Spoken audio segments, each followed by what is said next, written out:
अस्सलाम वालेकुम रहमतुल्लाहि व बरकातुहू। जुमा के दिन अक्सर लोग ये 5 गलती करते हैं। इन्हीं पांचों गलतियों के बारे में आपको बताने जा रहा हूँ कि ये कौन कौन सी 5 गलतियां हैं जो अक्सर ज्यादातर नौजवान लोग करते हैं। नंबर 1 क्या है कि अगर किसी वजह से वो नापाक हो गए, जैसे कि नाइट फेल हो गया उनका, तो फजर के वक्त वो गुस्ल नहीं करेंगे।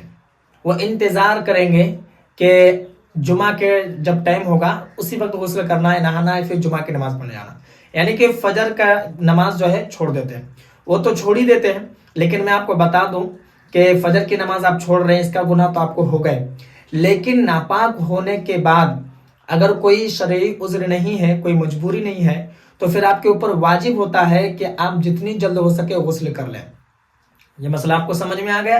क्योंकि अगर आप नापाक होते हैं तो जिस जगह पर नापाक शख्स रहता है वहां रहमत के, बरकत के फरिश्ते नहीं आते हैं। तो आप घर में हैं, बाहर दुकान में जा रहे हैं, रास्ते में जा रहे हैं, लोगों से बातचीत कर रहे हैं, तो इसका क्या है आप समझ गए होंगे कि वहां रहमत के फरिश्ते नहीं आते हैं। नंबर 2 क्या है कि जब जुमा की अजान होती है उससे पहले तो गुस्ल नहीं करेंगे। बहुत सारे लोग ऐसे हैं जब जुमा की अजान हो जाएगी उस वक्त गुस्ल कर रहे होंगे, सोचेंगे चलो अब अजान हो गई अब जाना पड़ेगा। तो अजान के वक्त आप गुस्ल कर रहे हैं। अजान का अदब यह है कि जब अजान हो तो आप इत्मीनान के साथ अजान को सुने, और अगर आप जवाब देना जानते हैं तो फिर आप जवाब दें, और अगर आप जवाब नहीं दे सकते हैं तो आप अजान को सुनिए। ठीक है, ये अदब है अजान का। तीसरी गलती लोग करते हैं कि जब मस्जिद में जाएंगे तो कब जाएंगे कि जब खुतबे की अजान हो जाएगी तब।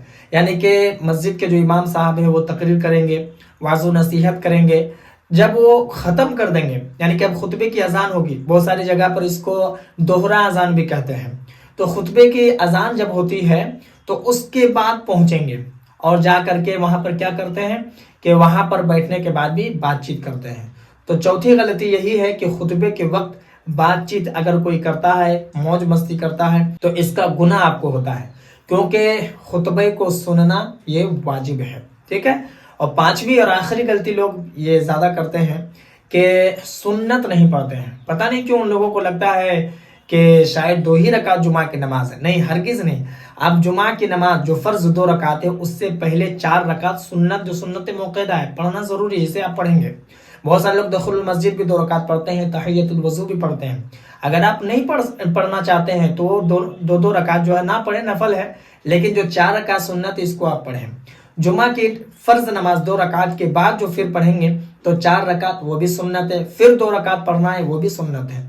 तो इसको आप जरूर पढ़ें। यानी कि टोटल जुमा की जो नमाज है वो 12 रकात है, और अगर नफल नमाज भी पढ़ते हैं तो फिर ये 14 रकात हो जाएगी। और जुमा की फर्ज के नमाज के बाद अगर 4 रकात सुन्नत, फिर 2 रकात सुन्नत, फिर जो 2 रकात नफल है, अगर उसको भी पढ़ते हैं तो टोटल 14 रकात हो जाएंगी जुमा की नमाज। ठीक है। आपसे गुजारिश करूंगा कि अगर आप भी ऐसा करते हैं तो ऐसा ना करें, इन गलतियों को सुधार करने की कोशिश करें। बाकी अगर आपके मन में कोई सवाल या फिर कोई डाउट हो तो आप मुझे कमेंट पर जरूर बताएं, और इस वीडियो को जितना हो सके मुसलमानों में जरूर शेयर कर दें। और अगर नए हैं चैनल पर तो चैनल को भी जरूर सब्सक्राइब कर लें।